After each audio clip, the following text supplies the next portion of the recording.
Në botën e errët të krimit ekziston një rregull i pashkruar. Nëse trupi zhduket, atëherë ka pasur tradhti. Plumbi lë gjurmë, gjaku lë prova. Por mungesa absolute e një trupi është shenja më e qartë se dikush brenda rrethit ka hapur derën nga brenda. Enigma e Ervis Martinajt nis pikërisht këtu, te boshllëku, te hesht, te një zhdukje që nuk la as kufom, as varr, as një shenjë pendese. Nata e 9 gushtit 2022 është pika e fundit e dukshme në radarin e jetës së njeriut që për vite me radhë u quajt mbreti i lojrave të fatit.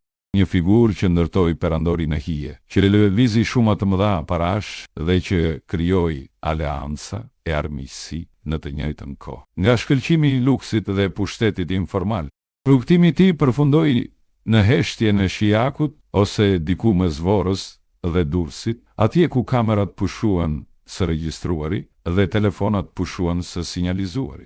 Orët e fundit të dokumentuara janë të ftohta, mekanike, të kapura nga lentet e sigurisë. Më 7 gusht, Martina i shfaqet në një hotel në Durrës, në shoqërinë e një vajze të re.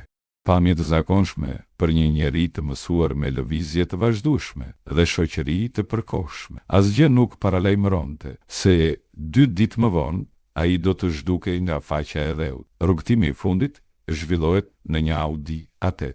Në timon, sipas dëshmisë së dhënë më vonë, ishte jeton Lami, efektiv i forcave operacionale, një njeri që duhej të zbatonte ligjin, por që në atë periudhë shërbente si shoqëruesi Martinajt.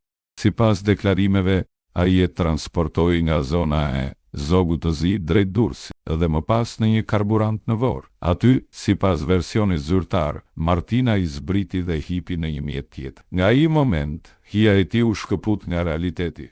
Në orën 17:00 të asaj dite, ai dërgon një mesazh që në dukje nuk ka lidhje me fortunën që po afrohej. Pyet nëse ishte ushqyer Simba, luani që mbante në kompleksin e tij. Një detaj që tregon një njeri ende të lidhur me rutinën, me pronat, me kontrollin. 2 orë pak më vonë, në 19:21, ai i shkruan xhaxhait të tij: Faik Martinajt, kujdes se mund të ketë kontrolle. Mesazh i shkurtër, paralajmërues. Përgjigja nga familja ishte e menjëhershme. A je mirë? Nga policia apo nga fjalinë e lanë të papërfunduar? Përgjigja nuk erdhi kurrë. Rreth orës 22:00 telefoni i tij u fik përgjithësisht. Më 10 gusht 2022, familja denoncon humbjen e kontaktit. Një telefonat misterioze nga jashtë shtetit kishte shtuar ankthin. Dikush njoftonte se Ervisi nuk po përgjigjej. Hetimet nisën për rrëmbim personi, por pa trup, pa dëshmitar okular dhe pa një sken krimi. Dosja mbeti në terr informativ. Vitet kaluan dhe heshtja u bë më e rëndë. Në vitin 2025, babai i tij ju drejtua gjykatës për ta shpallur zyrtarisht të birin, person të zhdukur. Një akt juridik që nuk sjell drejtësi, por formalizon mungesën. Ndërkohë zhvillimet më të forta nuk erdhën nga terreni, por nga serverat. Zbardhja e aplikacionit të enkriptuar Sky, etc., hodhi dritë mbi komunikime që flisnin për plane, llogari të hapura dhe objektiva për t'u eliminuar.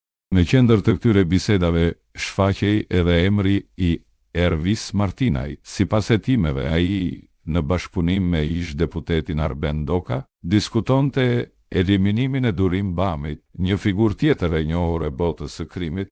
Në këtë mozaik përmendeshin edhe emra si Emiliano Shullazi dhe Astrid Avduli. Ky i fundit me ndikim në zonën e Shijakut. Hetuesit dyshojnë se Martinaj mund të ketë pasur takimin e fundit pikërisht në territor.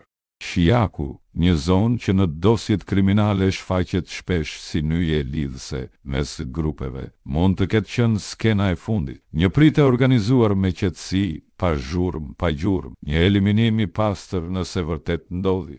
Arrestimi Aldo Elidon Avdylit në zonën e liçenit të Thatë në Tiranë rihapi diskutimin. I dyshuar për sigurimin e kushteve për vrasje të bujshme, ai konsiderohet nga SPAK si figurë kyçe në zbërthimin e zinxhirit të ngjarjeve.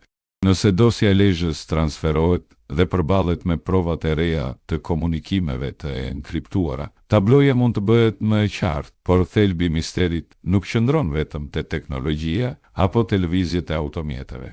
Ai qëndron te dinamika e brendshme e aleancave, në botën ku besnikëria blihet dhe shitet, ku interesat ndryshojnë me shpejtësinë e parave. Tradhtia nuk është përjashtim, është mekanizëm mjetese. Nëse Martina i po planifikonte goditje ndaj kundërshtarëve, a ishte ai vetë bërë objektivi i një kundërgoditje. A ishte zhdukja e tij një shlyerje hesapesh e paracaktuar, apo një marrëveshje e thyer në minutën e fundit? Një detaj mbetet thelbësor, ai u shkëput nga shoqëruesi i tij në Vorë dhe hipi në një mjet tjetër. Kush ishte në atë mjet? Kush e priti? Kush e garantoi se takimi ishte i sigurt? Nëse zhdukja është perfekte, atëherë dikush ka dhënë garanci. Dikush që ai e besonte, sepse në fund, nëse një trup zhduket pa gjurmë, nuk është thjesht krim, është akt i organizuar me dieni të brendshme. Është dorë e zgjatur nga rrethi i ngushtë. Nga ata që dinin itinerarin, oraret, frikrat dhe paralajmërimet për kontrole. Nga shkëlqimi i mbretit te heshtja e shijakut, historia e Elvis Martinait mbetet një kronikë e hapur.